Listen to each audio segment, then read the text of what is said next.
You know what's really wild about all this? Watching people celebrate that others are losing their food stamps. Like, what kind of timeline are we living in? People are literally clapping and smiling because families are struggling to afford groceries. There's this one viral clip that set everything off. A woman proudly saying, "I'm glad food stamps are ending. Maybe now things will go by faster. I shouldn't have to pay to feed you and your 9 kids." She even said, "I'd take a third job if I had to just to feed my kids."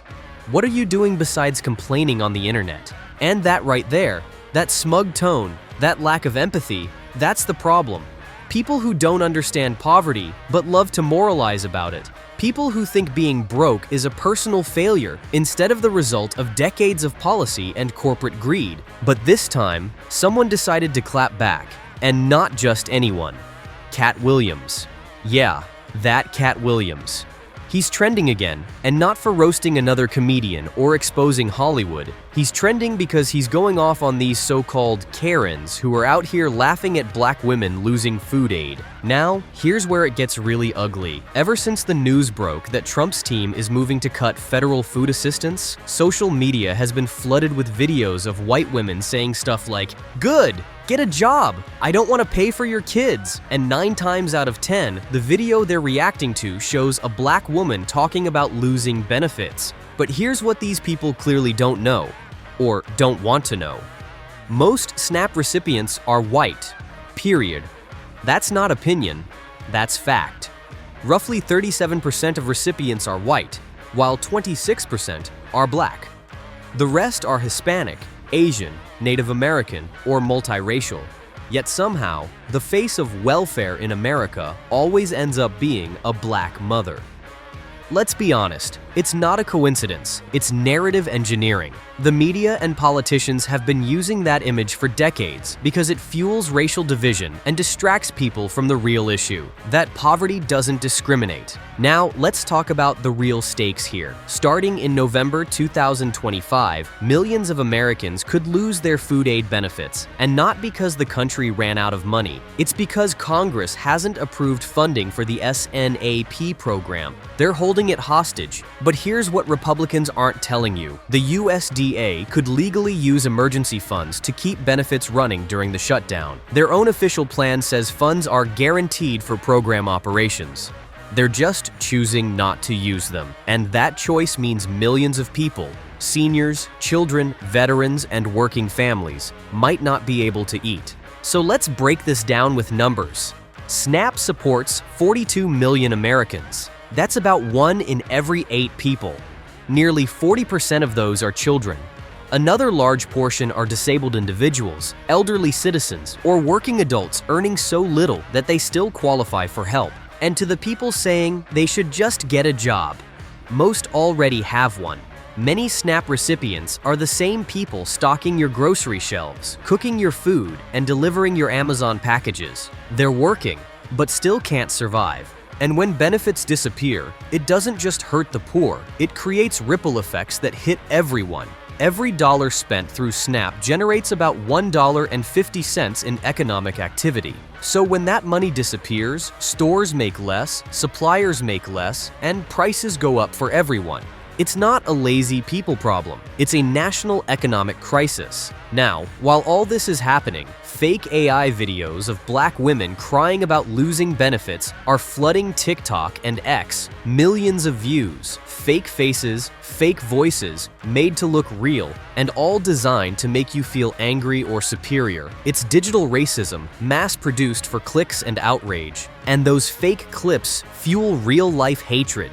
You have Karens online laughing, saying things like, "What did you do with your October food stamps? Maybe you should have bought rice and beans instead of junk food." One woman even bragged, "I can make $1,100 in food stamps last all month. Maybe y'all should learn to budget." Sis, maybe they spent October's food stamps in October, like everyone else. That's where comedian Katt Williams stepped in.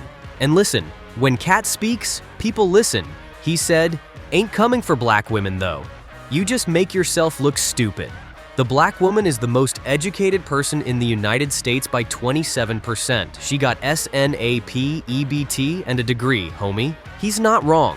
The constant demonization of black women isn't just racist, it's a deliberate distraction. Because if you convince struggling people to hate each other, they'll never unite against the real cause of their struggle, economic inequality. Even D.L. Hewley joined in. He roasted MAGA folks for laughing about snap cuts, reminding them that they're actually hurting their own people. He said, "There won't have been this many cold, hungry white people since the Pilgrims landed. And this time, there won't be any Native Americans to bail you out." And he's right, because statistically, more white Americans rely on food stamps than any other group. But propaganda doesn't want you to see that. It wants you to think poverty has a color, and it's not yours.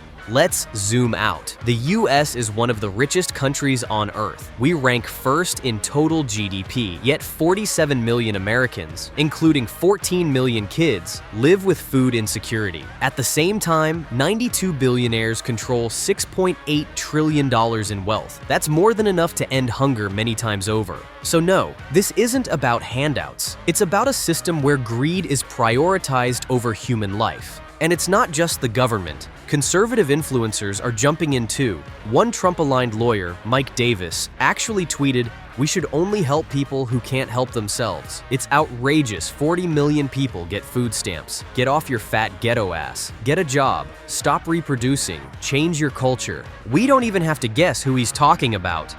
Fat ghetto ass? Change your culture? He's talking about black Americans. And the irony? The same man probably claims to be pro-life.